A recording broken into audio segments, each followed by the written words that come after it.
Good afternoon. I hope everyone's having a fantastic week. I wanted to come on today to talk a little bit about a misnomer that's out there. I think a lot of people feel that it's easy if to lose weight and really create health, long-term health with exercise. And here's the thing, exercise is incredibly important for your long-term health and for maintaining a healthy weight.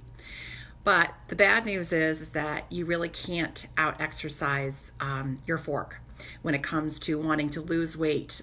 It really is about the nutrition. Exercise is a key piece to your health, but it really is about the nutrition. And so I want to talk a little bit about that today. And I thought I would first talk about my own story. So I have had always really been a pretty active person. In my teens, I did a lot of sports. In my 20s, I went to the gym a lot. I worked out a lot.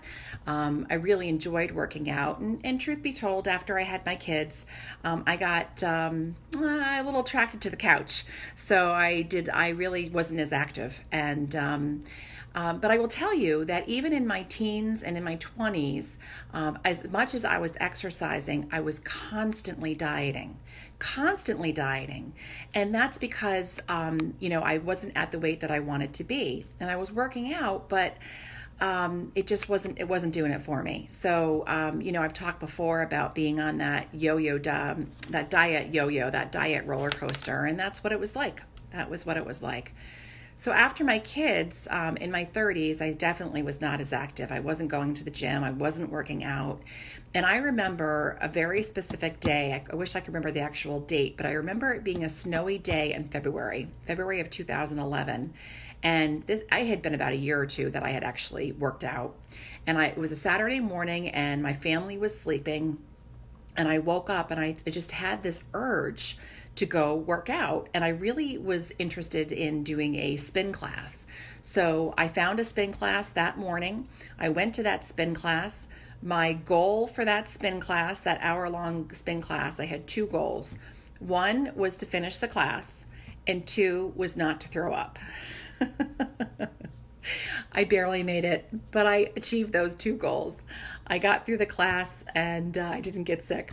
And I loved it. I loved the spin. I just loved it. And so I started going to spin more and more. My good friend introduced me to hot yoga. Loved that. Just really, really loved the hot yoga. So I was going to spin classes and hot yoga classes probably about 4 times a week. And loving it, really loving the energy and really loving, the exercise. But my weight didn't move. The scale did not move. I worked out consistently from February until August of 2011, and my weight stayed the same. I was introduced to the program that I now coach at that time in August of 2011, and I started on my weight loss journey, which soon became my optimal health journey, in September. And it was when I changed my nutrition. It was when I changed my eating habits that the scale started to move. I hear this all the time from people. I work out like crazy, but the scale won't move. And that's because you just can't out-exercise your fork. Now, for the lucky few, for those that are in their teens and their 20s, I know many people, it wasn't me, but I know many people that they could eat junk food and go to the gym and they would stay trim. But I know that even for those folks that are now in their 30s and their 40s and beyond, the weight is starting to come back on. So I wanted to come on today to talk a little bit about why nutrition is so important. And so here's the thing. I think there's a little bit of a misnomer out there that, we always hear calories in, calories out. I'll just exercise off this hot fudge sundae.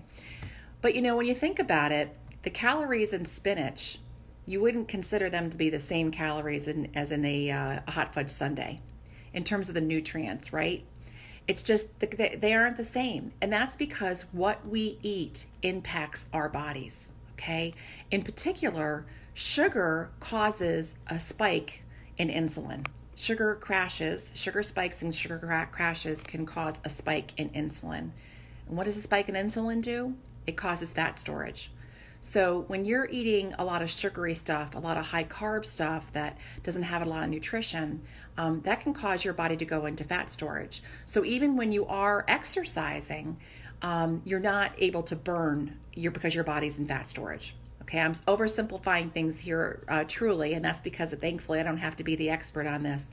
But this is what I know for sure. This is what I know to be true. That when you sugary and high carb foods that have very little protein, very little nutrition, they can cause your blood sugars to spike, your insulin levels drop, and then once your insulin levels drop, it causes your blood sugar to drop as well, and then your insulin levels spike up, and that's what causes your body to go into fat storage.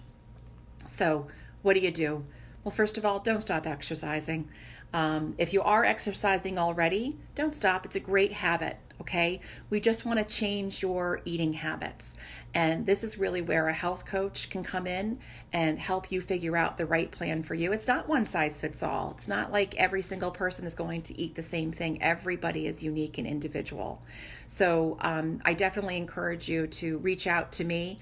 I'd love to hear your comments below about what some of the things that you're doing to help balance exercise and nutrition. Share some comments, share some tips. But here's what I can tell you. Before you make that phone call to me, before you reach out, make sure that you are eating breakfast. You've got to get your metabolism going during the day. So make sure you're eating breakfast. Do not skip that meal, because when you go to the gym later on and you haven't eaten breakfast, you're working against yourself. Your body goes into fat storage. Well, does it burn? It starts burning muscle. So you want to make sure that you're maintaining that muscle. That's incredibly important. So make sure that you're keeping your metabolism burning in the burning state by eating. Eating is incredibly important. So eat first thing in the morning, eat every about 3 hours, right? But it's also the kinds of foods you eat, right? It's not that you're going to have ice cream and soda and cookies all day long. That's not going to help your body. Make sure that you're eating high protein foods, low glycemic foods, really nutrient-rich foods. That's going to help you not only burn, it's going to help you lose weight if that's what you want to do. It's also going to help you maintain a healthy weight. And it's going to give you the fuel that you need for an even better workout. You know, here you are spending all this time working out in the gym, working out at home, doing what it is that you're doing. But if you want to have the maximum kind of workout and the impact of that workout, make sure that you're fueling your body properly. So I hope that this talk today was helpful to you.